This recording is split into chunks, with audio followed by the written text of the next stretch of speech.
Balak ata akong dukutin ng mga yun. Buti nakatakbo ako. Tuloy pa rin ang trabaho ni Maria sa bansang Banyaga. At ilang buwan na lang din ang natira sa kanyang kontrata.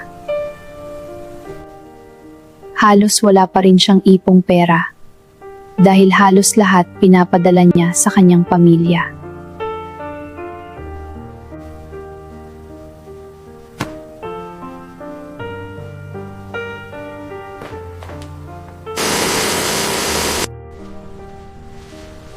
Maria, come here, Maria. Yes, madam.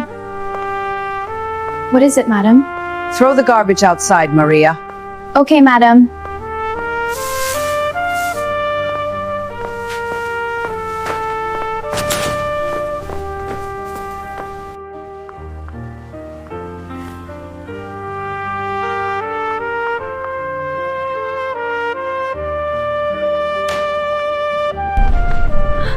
Grabe, nakakatakot.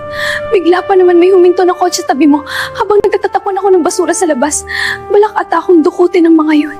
Buti nakatakbo ako. May mga insidente pa naman na may dinudukot daw na kasambahay dito at muntikan na ako. Pasalamat ako dahil nakatakbo ako. Kaya mga kapwa kong kasambahay dito sa bansang Banyaga, ugaliin natin magmasid sa labas bago tayo magtapon ng basura at bumalik na agad sa loob ng bahay. Dahil sa nangyari, takot at kinakabahan si Maria dahil muntik na siyang mapahamak sa labas habang nagtatapon siya ng basura.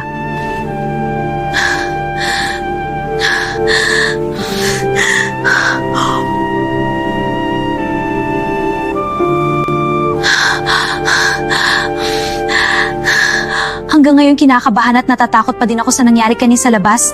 Kaya dapat laging maingat at atalisto tayo palagi lalo na pag tayo ay nasa labas ng bahay. Idol, baka pwede pa share na ng video ko. Sobrang laking tulong na po yan sa akin. Maraming salamat sa iyo, Idol.